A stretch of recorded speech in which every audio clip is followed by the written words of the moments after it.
পরিষেবার জন্য অনুরোধ করছি আজকের এই মহৎ অনুষ্ঠানের যিনি দোয়া পরিচালনা করবেন বিশিষ্ট ইসলামী চিন্তাবিদ মৌসুমী সুফি দরবার শরীফের গুরুদ্দিন পীর সাহেব খন্দকার মহিউদ্দিন সুফি আল কাদরি সাহেবকে পরিচয়ের জন্য অনুরোধ করছি। বিশিষ্ট সমাজসেবক জনাব গিয়াসউদ্দিনকে পরিচয়ের জন্য অনুরোধ করছি। খন্দকার মহিউদ্দিন পীর সাহেব, অত্র এলাকার মুরব্বিয়ানবৃন্দ, মা বোনেরা, যুব সমাজের ভাইয়েরা, সবাইকে জানাই আসসালামু আলাইকুম। আজকে যে একটি কাজ করতে যাচ্ছেন এই ফাউন্ডেশনের অত্যন্ত ভালো কাজ। সমাজে যদি এই ধরনের কিছু লোক থাকে, ভালো মানুষ থাকে, হৃদয়বান ব্যক্তি থাকে, আজকে এই রোজা মাহে রমজান উপলক্ষে আমরা যদি আমাদের যতটুকু পারি হৃদয়ে উজাড় করে দিয়ে আমরা সমাজের কিছু আলোর নিচে অন্ধকার থাকে, আমি কাউকে গরিব বলবো না এবং কোনো কিছু বলবো না, ছোট করার কিছু নেই। গরিব কারা? যাদের হাত নাই, পাও নাই, চোখ নাই, তারা হলো গরিব।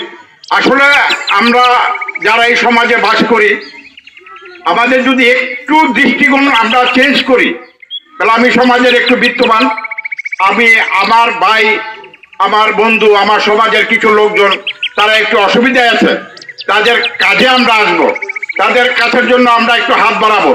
তারা যে ভালো চলতে পারে, ভালো খাইতে পারে, ভালো থাকতে পারে, সেই দিকে আমরা লক্ষ্য রাখবো। তা আপনাদের প্রতি সুন্দর ব্যবহার করা, আপনাদের কল্যাণে কাজ করা, আপনাদের সাথে হাসি মুখে কথা বলা, এইগুলো কিন্তু আমাদের দায়িত্বের মধ্যে পড়ে এবং দায়ের মধ্যে পড়ে। তো সেই জায়গা থেকে আপনাদের উত্তরোত্তর সফলতা কামনা করছি, এই সংগঠনের উত্তরোত্তর সফলতা কামনা করছি। ধন্যবাদ সবাইকে। দুইজন ডাক্তারের ব্যবস্থা করব, যেটা প্রত্যেক মাসে একদিন করে বসবে এবং এসে চিকিৎসাটা হবে ফ্রি হেলথ ক্যাম্প, একদম ফ্রি। এখানে কোনো ভিজিট লাগবে না এবং শুধু চিকিৎসা সেবা না, তার পাশাপাশি আমরা কিছু মেডিসিনেরও ব্যবস্থা করব। এবং ইতিপূর্বে আমার কথা আসলে লম্বা হয়ে যাচ্ছে, আমি লম্বা করব না। আজকে আমাদের কিছু ঈদ সামগ্রী বিতরণ করব, সামান্য ঈদ সামগ্রী, যাই হোক। আর পাশাপাশি আমাদের গ্রামে একটা পরিবার আছে যার একটা ঘর নাই, আমরা নাম প্রকাশ করতে চাচ্ছি না। আমাদের এই উদ্বোধনের মাধ্যমে আমরা এই একটা পরিবারের একটা দোতলা ঘর করতে যে পরিমাণ টিন লাগে, আমাদের এই ফাউন্ডেশনের পক্ষ থেকে আমরা সেই টিনগুলা উপহার দেব। স্যাম্পল হিসেবে আমরা একটা টিন রাখছি আজকে, ঠিক আছে। এখন শুধু এই ফাউন্ডেশনের প্রতিষ্ঠা হিসেবে যে অর্থের দান শুধু মুজিব কামাই করবে, বিষয়টা কিন্তু এরকম না।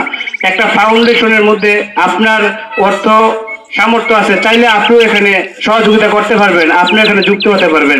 এটা উন্মুক্ত। একজন প্রতিষ্ঠা করছে বিদেশে সে সবকিছু ডোনেশন করবে, বিষয়টা এরকম না। আমরা সমাজের যারা বিত্ত সম্পন্ন মানুষ, আশা করি সবাই এই ফাউন্ডেশনের মধ্যে এগিয়ে আসবেন। আপনাদের সহযোগিতায়, সবার সহযোগিতায় ইনশাল্লাহ একদিন আমাদের এই গ্রাম প্লাস আমাদের এই দেশটা অনেক সুন্দরভাবে উন্নত হবে। সুযোগ্য সন্তান যিনি ঢাকা মেডিকেল কলেজের সহকারী অধ্যাপক জনাব ডাক্তার তারিকুল ইসলাম সুমনকে বক্তব্য রাখার জন্য অনুরোধ করছি। ধন্যবাদ আজম। আজকের এই অনুষ্ঠানের সভাপতি শাহিন মামা, প্রধান অতিথি, বিশেষ অতিথি অবশ্য চলে গেছেন সুফি সাহেব, এবং মঞ্চে আরো যারা গণ্যমান্য ব্যক্তি উপস্থিত আছেন এবং আমার সামনে যারা উপস্থিত আছেন সবাইকে ধন্যবাদ। এই রমজানের এই বিকেল বেলা, এই এখন দেখা যাবে যে সবাই ক্লান্ত, তার মধ্যেও যারা এই বক্তব্য শুনছেন সবাইকে ধন্যবাদ। আসসালামু আলাইকুম। যার নামে এই সংগঠনটি করা হচ্ছে বা আজকে উদ্বোধন হতে যাচ্ছে, উনি আমার নানা এবং যিনি উদ্যোক্তা উনি মামা। উনি প্রবাসী, আপনারা জানেন যে উনি প্রবাসী থেকেও আপনাদের কথা চিন্তা করতেছেন, আপনাদের কিভাবে ভালো হবে, সবাই কিভাবে ভালোভাবে চলবেন, গরিব দুঃখী মানুষ কিভাবে ভালোভাবে চলবে। সেজন্য মামার এই উদ্যোগকে, মামার এই প্রচেষ্টাকে আমরা সবাই স্বাগত জানাই। তো যেহেতু আমি মামার পক্ষ থেকে আমি যদি বলি, মানে আমার অভিজ্ঞতা এবং আশেপাশের অভিজ্ঞতা থেকে বলি যে এই ধরনের সংগঠন প্রায় হয়, দেখা যায় যে প্রথম বছর ভালো চলে, দ্বিতীয় বছর তার চেয়ে একটু ভালো, তৃতীয় বছর বা চতুর্থ বছর এসে এই সংগঠনগুলো আসলে হারিয়ে যায়। হারিয়ে যাওয়ার পিছনে অনেকগুলো কারণ থাকে। যে সংগঠনটির মানে উদ্যোগ নিয়েছেন মজিবুর মামা, উনি প্রবাসী, উনি হয়তো দেশের সব ইনফরমেশন উনি জানবেন না, সবার সাথে যোগাযোগ করা সম্ভব হবে না। কিন্তু সেই সংগঠনটি ভালোভাবে চলার জন্য একদিকে যেমন আর্থিক সহযোগিতা প্রয়োজন, অন্যদিকে আপনাদের এই মুরব্বী মানুষ এবং এই যারা তরুণ সমাজ আছে সবারই কিন্তু আন্তরিক প্রচেষ্টা এবং একটা যোগসূত্র থাকা দরকার হবে। তা আমার আশা থাকবে, প্রত্যাশা থাকবে যে আপনারা মুরব্বীরা সবাই যার যার মতো ভালো বুদ্ধি উপদেশ দিয়ে এবং তরুণ সমাজকে সাথে নিয়ে এই সংগঠনটি চালিয়ে যাবেন। মামা বা আমরা হয়তো আর্থিক সহযোগিতার ব্যাপারে সহযোগিতা করতে পারবো, বাট যেটা সবচেয়ে বেশি দরকার হবে সবাইকে এক করে রাখা, মানে একটা সূত্রের মধ্যে রাখা, একটা মালার মধ্যে রাখা, সেটা আপনাদের দ্বারাই সম্ভব। তা আমার প্রত্যাশা থাকবে যে আপনারা সেই ধরনের কাজগুলো করে সহযোগিতা করবেন। শুধু নামে সংগঠন হইলে হবে না। যারা এখানে উপস্থিত হয়েছেন আপনাদের সবাইকে ধন্যবাদ। আসলে যে উদ্যোগটা আমি নিয়েছি এটা আসলে আমার কাজ না, আপনাদের সবার 10 জনের কাজ। আমি একটা উদ্যোগ নিলাম, চাকরিজীবী আছে যারা বাহিরে আছে হয়তো তারা এখানে উপস্থিত থাকবো। আসলে আমি নাই তো, হয়তো আমি থাকলে আরো সুন্দর হয়ে করা হইতো। আজকে যারা যারা আসছে সকলকে ধন্যবাদ।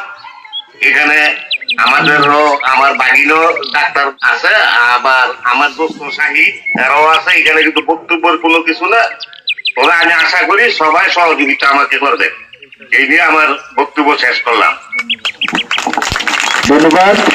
যেহেতু দান করা এমন ভাবে করতে হয় যে মানে ডান হাতে দিলে যাতে বাম হাত না জানে, এবং আরেকটাই হলো যে যাতে বিশৃঙ্খলা না হয়, এই কারণে এখানে শুধুমাত্র অনুষ্ঠান উদ্বোধন করার উপলক্ষে মাত্র 4 থেকে 5 জনকে দেওয়া হবে।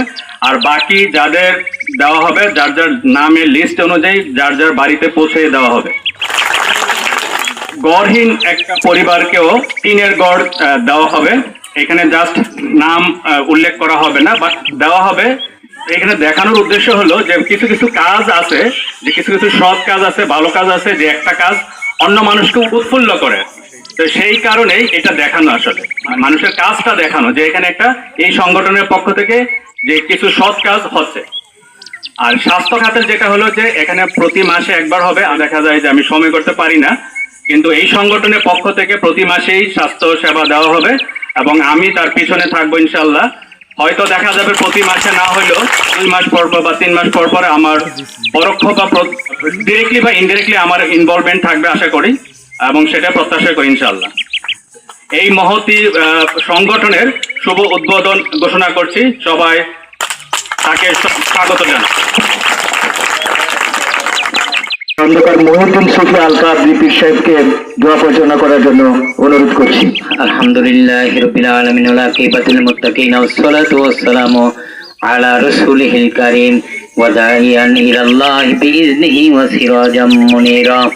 ইন্নাল্লাহা ওয়া মালাইকাতাহু ইউসাল্লুনা আলান নাবী ইয়া আইয়ুহাল্লাযীনা আমানু সাল্লু আলাইহি ওয়া সাল্লিমু তাসলিমা। সাল্লাল্লাহু আলা মুহাম্মাদ সাল্লাল্লাহু আলাইহি ওয়া সাল্লাম। সাল্লাল্লাহু আলা মুহাম্মাদ সাল্লাল্লাহু আলাইহি ইয়া নবী সালামু আলাইকা ইয়া রাসূল সালামু আলাইকা ইয়া হাবিব সালামু আলাইকা সালাওয়াতুল্লাহ আলাইকা। নবীজি গো সালাম লাখো বার মোরা তো সবাই গুনাহগার, কি আছে মোদের দেখাইবার হাসরে ভরসা পোনার। ইয়া নবী সালামু আলাইকা ইয়া রাসূল সালাম ইয়া হাবিব সালামু আলাইকা সালাওয়াতুল্লাহ আলাইকা। বালাগাল উলা বিকামালিহি কাশাবাত দুজা বিজামালিহি আসনাদ জামিউ কিসলিহি সাল্লাল্লাহু আলাইহি ওয়া আলিহি ওয়া ইকরাম। ربنا آتنا في الدنيا حسنة وفي الآخرة حسنة وقنا عذاب النار واغفر للمؤمنين يوم يقوم الحساب. يا الله يا الله يا الله يا رحمن يا رحمن يا رحمن يا رحيم يا رحيم يا رحيم يا رحمة للعالمين. মশান গরিয়ান পদা রহমতের নজর তাকাতে রাখো। ঐতিহ্যবাহী জগন্নাথ কান্দি মাথাভাঙ্গা গ্রামে হাজী আবু মিয়া জনকল্যাণ ফাউন্ডেশন উদ্বোধন উপলক্ষে আয়োজিত এই সুন্দর এই বরকতি এই হাজী আবু মিয়া জনকল্যাণ ফাউন্ডেশন থেকে প্রদান করা হবে। তো পক্ষে রিসিভ করছেন হলো আমাদের সাদ্দাম, যিনি অক্লান্ত পরিশ্রম করছেন, প্রধান অতিথি এবং উদ্বোধকের এবং মহিউদ্দিন পীর সাহেবের হাত থেকে ধন্যবাদ। এবং ওই সামগ্রী কে কারা আগ্রহী না এটাই সকলেই হাজি আবু মিয়া জনকল্যাণ ফাউন্ডেশন, যার নামে হাজি আবু হাজি